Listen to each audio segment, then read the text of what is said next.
We have something very special already on the podium here. So it's a great honor to introduce Dr. Jeff Teuteberg, a good friend and the director and the chief section for heart failure in Stanford and the past president of the ISHLT, to speak today about the role of imaging in mechanical circulatory support weaning. Jeff. Thanks. This past conversation may actually be more interesting in my talk, so if you want to keep talking about it, let me know. And hey, just as an advertiser for Stanford, our median wait time for status 2 patients is about 6.5 days. So if you want to transfer your patients on balloon pump, we'll transplant them before they need permanent mechanical circulatory support. Happy to offer that service. So you better finish here. And I'm done. Thank you very much. All right, so the role of MCS and the role of imaging in pMCS weaning. So here's my conflicts, none of them are really applicable. So a couple other things to declare. So one, I'm not an expert in imaging. I don't do any sort of research in imaging. But on the good side, I have lots of opinions, so I'll feel free to share them. So I think one of the things that we struggle with is weaning patients, and that's sort of kind of the topic of today. Because I'm not an imaging expert, I'm going to kind of make it more of a meta talk. But anyhow, so if you're like me, you're a Gen Xer, and so you got interested in mechanical circulatory support in the days of pulsatile devices. So they were sort of relatively short term, you either got transplanted or you died, right? And so then we started to train the millennials, if you can train millennials, this is a little bit of a joke to millennials, with continuous flow mechanical circulatory support, right? And so these are now devices that patients can be on for years as destination therapy, or you get transplanted, but very few patients ever get weaned. And now we're training the Gen Yers, right? And they're this temporary mechanical circulatory support, sort of one of the crux of sort of all the things that we're talking about today. And these are for days. And most of the patients get weaned. And so we don't really have much to tell them, right? So I guess ultimately you can blame the Gen Xers, or we can all blame the boomers, because that's what we tend to do is when we talk about generations. But we've seen this slide multiple times. We're implanting more temporary mechanical circulatory support in patients who are in cardiogenic shock. And we see these sorts of things as well. So there's really complicated and very detailed selection about who you put on temporary mechanical circulatory support, and what are the phenotypes, and what we look for, and blah, blah, blah, blah. And if you squint and kind of close your eyes, you can see there's a little tiny thing there that says wean, right? Okay, so we're not really paying it much attention. So let's go to PubMed. When you type in temporary and mechanical as both in the title, you get 144 citations, and you can see sort of this nice upslope in citations over the course, particularly over the course of the past couple of years. When you just add wean as a general search term, it goes down to 12. When you put wean in a title, it goes down to 2, right? And one of those 2 papers is about mechanical ventilation. There's actually one paper out there. So we're putting all these devices in, and we're not talking about how to get people off of them. And when you look at the prevalence of MCS in big series, this is CCCTN data, regardless of the kind of shock, there's a lot of temporary mechanical circulatory support, but a quarter of the patients or maybe a third of the patients die or don't leave the hospital, which means 3/4 of the patients or 2/3 of the patients are getting out of the hospital. Many of them don't walk out of the hospital, but they get out of the hospital, and they certainly don't have temporary support anymore. And you could say, yeah, well, the really sick people who get the preponderance of most of the temporary support have even higher mortalities, but still half of them are still surviving to hospital discharge, and you're not going to rehab with temporary support. So how are we getting them out of them? Well, when you look at sort of big papers, this is a standardized and comprehensive approach to the management of cardiac shock. This is a great paper, by the way. I'm not panning this paper. But if you look at this paper, it's 5,337 words. And wean is mentioned twice. Twice. There's 2 paragraphs. And the thing on the left there is all the sort of future ways we can make temporary mechanical circulatory support better. And there's like a little tiny bullet point that's about weaning. Again, 3/4 to 2/3 of our patients get weaned from these devices. We don't know anything about that. So there's a whole thing on palliative care, which is great. My wife's a palliative care physician. But it gets a lot more real estate than weaning does. So we see these sorts of weaning protocols, and when you look at them, they're mostly hemodynamic, as we talked about this morning, and there's kind of these little caveat echo things at the end. And the other thing is, are you looking for normalization of EF? I think a lot of people talk about that, but when you look at CCCTN data, most of the patients have abnormal EFs. So they came in with a bad EF. So it's not like they're going to normalize their EF. What are we really shooting for? About 2/3 of the patient have an EF of 30% or less.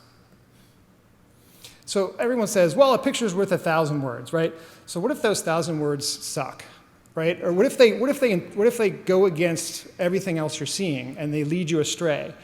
And you get all of us in a room and we look at an image and I see one thing and you see something else, right? And then we go off and do different things based upon that. So what do we do?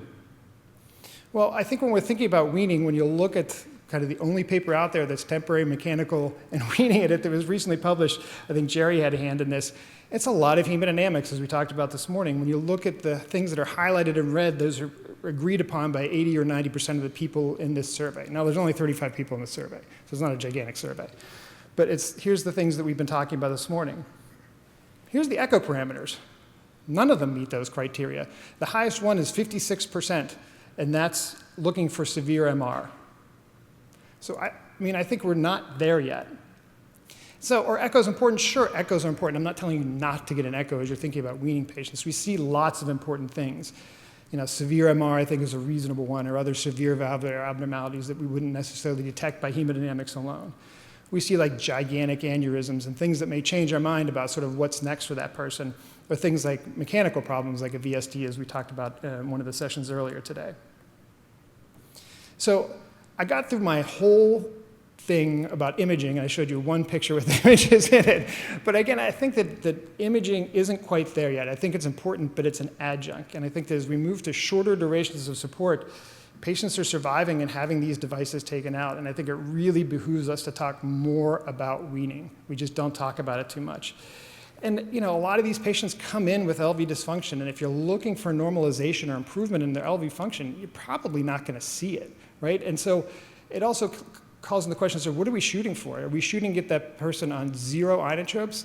We have a lot of patients we take from temporary mechanical circulatory support, put them on 5-dobutamine, take out the pump, and give them a few months on dobutamine just to kind of figure out their social situation. Are they a candidate for advanced therapies? Are they a candidate for something else? So the goals for each person you're weaning may be very, very different. So like I said, imaging is sort of an adjunct to hemodynamics. I don't think it's a replacement for hemodynamics yet, but if we can get sort of virtual PV loops, as we were talking about this morning, that'd be fantastic. And then lastly, again, just as a plea to understand and talk more about and have more data and more standardized approaches to weaning, because I think we're doing our patients a disservice when we talk a lot about getting them onto these devices and not getting them off of these devices. So thanks so much. I have to say, one of the things that struck me in Jeff's talk, it's always such an amazing speaker, and the slides are so beautiful.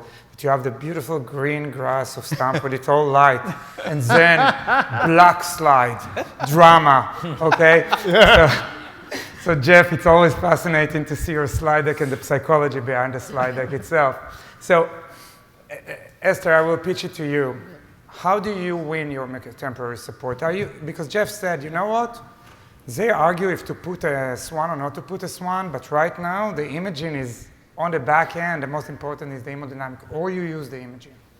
So I don't use imaging that much. So usually I use imaging a lot putting it in, when people are putting it in, not me. When I'm imaging for position, when I'm imaging, all the things Jeff said, for the complications and so forth. But when I'm weaning on clinical, and hemodynamics are part of that, right? So usually we put them on device. The first thing we look for is stabilization of kind of blood pressure, and then stabilization of this perfusion, right? We want our lactate to come down, our end organs to be happy, us to be, the patient to be making urine. And then I usually do a very non-scientific thing of just letting them rest in that state for a while. And then I start turning down and I see what happens. What does their blood pressure do? I like to, for patients who are tenuous, definitely we will, I don't know the exact numbers, but we'll say 3/4 have a swan, maybe more. We will monitor with swan, but a lot of times my residents are coming to me, the wedge went from 14 to 16, so we put them, back up to P8 and cranked up, something, and so sometimes I actually remove the swan because we're acting too much on small numbers. But it really is a clinical thing. I don't think I look at echo. The one thing I do have to say is, particularly for ECMO or some of the other ones, if we image and they look good, right, they're kind of come off pressors, and the EF is 5, it does tell me maybe weaning's off the table. So I might use it to not wean, but I don't necessarily use it in my process of weaning. Daniel, do you think microcirculation in the future will help us wean? better than the imaging? Maybe we need to image actually the microcirculatory in order to wean?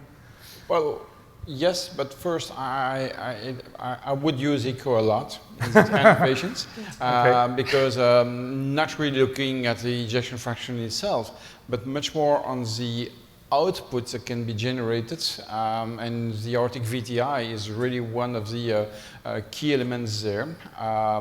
Other indices of contractility may perhaps be useful, but I think the output is still one of the key factors there, because when the heart is able to show us that it is generating some output, this means that it's probably able to cope at least at this specific moment. My general question I have is how sustainable the situation can be, and this cannot be evaluated by, unfortunately, the echo, because it's a snapshot, and we need to see how prolonged it will be, and this is more tricky, I admit with you. Some factors have been some people have looked at factors related to systemic perfusion also, and in particular the microcirculation, and there have been 2 trials, small size, showing that patients who were weaned from support had improvement in their microcirculation, while the other one had deterioration during the weaning trial.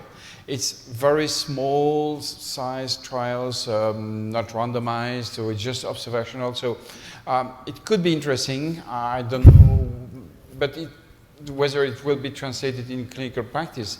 But it probably is showing that when you maintain the adequate tissue perfusion with this level of support, this means that indeed you can probably wean your patient. But I think it ignores the sustainability of the heart for that level, and I think that this is something that is most difficult to evaluate at the bedside. So yes. So there are a couple of things. Weaning impella and weaning ECMO are 2 different things. So echo can be used if you have an impella 5.5 and you have a patient on P8 and you come down to P3. If the person has no mitral regurgitation on P8 and it comes down to severe MR on P3, it gives you an added information that that person probably is using the impella as an unloading device. So I don't think we can just write off saying that, but to your point, it's absolutely right. There's not one parameter, but if there is something which you can get from the imaging, it's non-invasive, it's going to give you an additional input to see whether the person is a candidate for weaning or to bridge to bridge. Yeah, I mean, I don't disagree. I think that the thing I worry about is kind of one of the things that sort of creeped in from durable mechanical circulatory support of people who are doing echo ramps, right? You say, why did you stop at that speed? Oh, the septum was sucking over. I'm like, oh, how much did the septum suck over? Well, you know, it kind of looked like it was bending a little bit more, and you know, so we end up sort of under RPMing our patients because of some arbitrary look of something on an echo, right? That's sort of unquantifiable. I don't disagree about things like MR, and I don't disagree about things like VTI, but at 2 o'clock in the morning, you're not going to do repeated aortic VTIs. But you should have invasive hemodynamics, and if you don't, you at least have a right atrial pressure, and you can tell what's going on with the patient. So I'm not bashing the echo people. I have some of my best friends are echocardiographers, but it's not ready for prime time to really take primacy in weaning our patients. But one maybe Arvind will disagree. Yeah, Arvind is going to talk to us so soon about the cardiogenic shock weaning, but it was interesting to hear because Daniel represented a European approach and said, you know, I like imaging, but what I'm taking from imaging is the cardiac output from the VTI. And Esther said, I like cardiac output, and you said, I like cardiac output, so I take it directly from the SWAN. So I actually, bottom line, you want data. You don't care how you get it. And I think, David, I know that you have a lot of experience in it as well. I would say, Nir, that the thing is, the problem is the reason there's no data is all of this is more art than science, but this is a modern day problem. In the old days of the old BVS 5000 and these devices that would rapidly fall apart and or kill patients or both, you didn't have the issue with weaning because the device auto-weaned. It broke so quickly. So now you have Impella 550, you can leave it in for 3 months and keep waiting and whatnot. So there's many ways to do it, but this is a problem that we have because things are working better overall. Eddie? I just want to say 2 things. Jeff, this should inspire you to have a ISHLT task force on weaning near somebody. But, I mean, in all seriousness, we have to start also with standardizing at least the turndowns. So the turndowns we do guide our weaning, right? So we all talk about that. Turndowns are different from weaning. Some centers actually just wean by going slowly down on the impella, got a P level. On ECMO, maybe doing that as well. You know, I was trained a little bit more. Ali was one of the people that trained me, and also Emma. And this comes from actually, originally, I believe, the concept from a lot of people, but this is Gaucho. Arvin, this is actually, you know, you call him a cowboy, but he's a Mexican cowboy, Guillermo, el Gaucho. So Guillermo would teach us a lot about, you gotta let the heart feel the drop. So when you're turning down ECMO, you gotta go down quickly and so forth. So what I'm getting at is, I think I'll bet you there's a lot of disagreement on what I just said. We need standardization of turndowns for temporary support. Emma standardized for us, Burks, turndowns for the HeartMate 2. What's the turndown for this should be? In my opinion, I think it should be done daily. This is what Ali taught me, even twice daily if you can. We don't do that at Jefferson now. We need to implement it more. I'm trying to let our shock team put together more of this than coming from us. But I think daily turndowns, and then the turndown should stress the heart somehow. You gotta stress the heart to know if they're ready for anything next. And one of the things I learned from the European literature, which was actually very important, I got your topic when I was for the shock symposium at Penn 2 years in a row, and so I went twice back into the literature.